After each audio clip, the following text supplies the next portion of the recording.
Sir, please. I just need to get to school. I'm already late. I have been driving Route 9 for 22 years. Same streets, same stops, same faces cycling through like seasons. You learn to read a city from behind a windshield. You learn when to go and when to wait. Most days, nobody notices the waiting. That Tuesday started like any other. Charlotte barely awake, fog on Central Avenue, seats half filled with workers and nurses clutching coffee. Dispatch had reminded me twice about schedule performance, 4 months from full pension. I could not afford a mark on my record.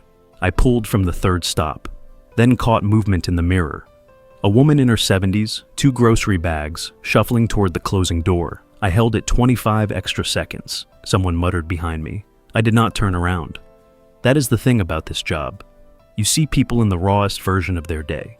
You decide in 2 seconds whether their morning gets harder or easier. Most drivers do not think about it that way. I always have.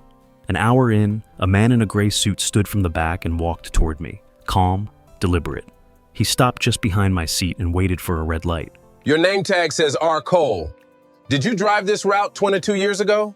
His name was Caleb. 8 years old the morning he sprinted toward my bus at the Piedmont stop.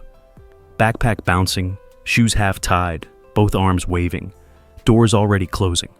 Every passenger wanted me gone. I waited 30 seconds. He made it on. Made it to his scholarship exam.